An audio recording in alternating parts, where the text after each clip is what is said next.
broken, fixed.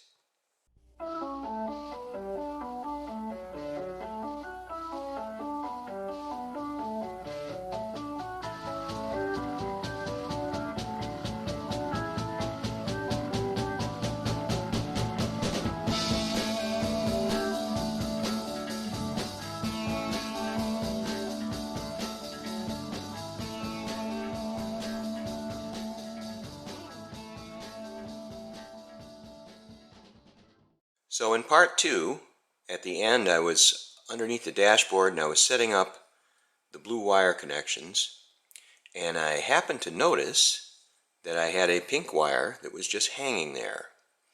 And it turns out that the pink wire had broken off at the spade terminal from the micro switch. That's this right here. The good news is that I called Classic Auto Air Support, and they said this is a warranty part, there's no charge. They got one in the mail to me the very next day, and I got it in yesterday. I was able to install it pretty quickly. There's not much to it, and we're ready to go again. I learned a few things about the switch itself, one of which was this connector right here. I didn't know what that location was. I'd been looking for it because there's a blue wire connection that has to go to it, and when it was in the car you couldn't see it at all, being behind like this, because this unit sits like so, and this part is what goes to your defroster area.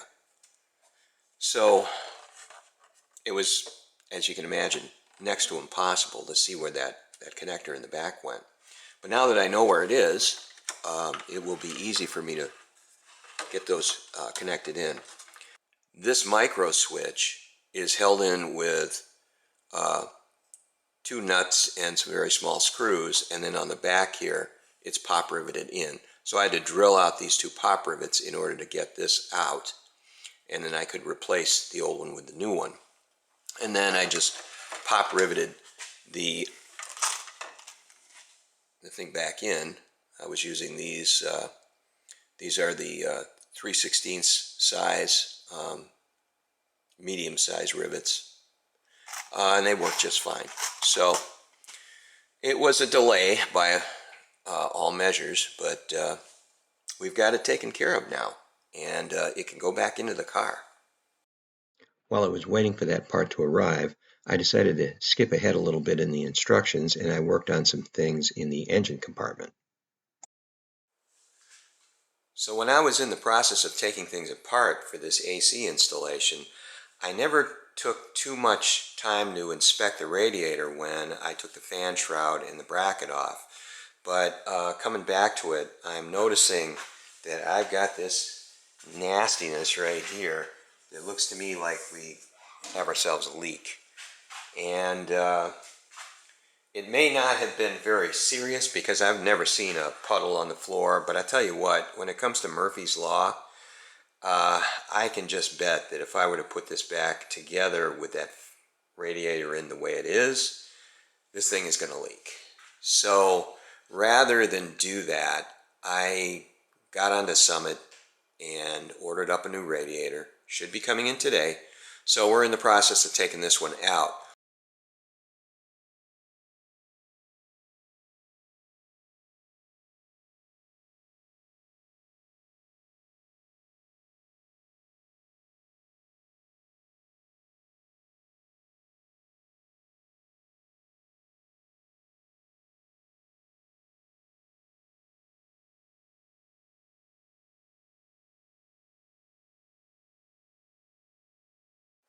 Well, now that it's out, we can take a better look at it, and yeah, we can see that there's been some damage done here, and as a matter of fact, it's been banged up on the other side in several places as well. So this is the new one, just came in, and as you would expect, they look pretty similar to the old one. I ordered a 3-core because that's what the old one was, and I wanted to make sure that I was getting the same kind of cooling that I had on the motor originally. Since this engine was given a mild cam when it was rebuilt, they recommend that you do something a little better than a 2-core, just because you want to make sure you get that extra cooling capacity in there. Now, because I had removed the radiator to replace it, I found that putting the condenser and the dryer in was a heck of a lot easier, because all I had to do was fit it in through the back. It was not necessary, as a result, to take off the hood latch assembly. That stayed in place, and I was able to put most of the fittings in on the bench. So it was just a matter of passing it through there. I did have to obviously drill the hole for this one piece of piping to come through, but that wasn't that difficult either. Next thing they have you do is put this high-low switch in. This is going to go right here. There's a little cap there that you have to take off, and then the high-low switch just goes right in. So just take this out. That's ready. I just have to take the little plastic guy off. I've already put my mineral oil on the O-ring. Goes in like so. There, I'll give that a little bit of a snug, and then we'll move on to the next step. This really long tube is the next one that has to go in.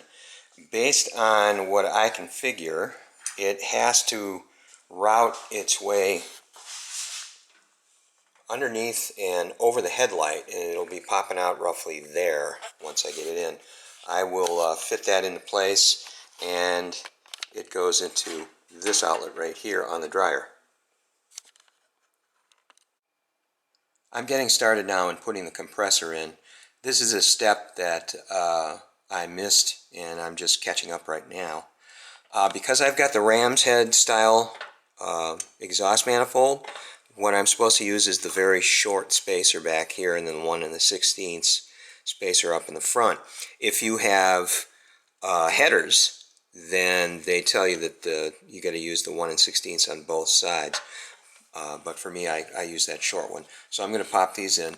I'll say again, the bolts that were holding the exhaust manifold in place there, number 1 and number 3 that I took out, came out very easily, and that's because this engine was recently rebuilt. So if you're working on an older car and you have not taken those bolts out of there, you need to take your time, probably heat them up, do it very, very slowly, because you don't want to have to deal with a broken bolt. This section here, this piece, is bolted on using the top bolt for the water pump. I just popped it off and put a little bit of this high temp Permatex style gasket sealer in there, and I don't have everything super tight yet. They say not to. Right now I've got the 5.5 inch bolt coming through here, and then we're going to be putting this piece on and this allows you to move the compressor back and forth and be able to adjust the belt tension. So I've got this compressor in place loosely. I haven't tightened anything down yet. I did notice when I first put it on and I followed the instructions to the letter, the compressor looked a little cockeyed. I don't understand why that was, but I remedied that by sticking a few extra washers in this back here in order to kick this area out a little bit. And now it seems to be pretty good. I'm kind of happy with that, I think. So I'm going to go ahead and install the rest of the bracket, and we'll move on from there. So now we can put the V-belts on.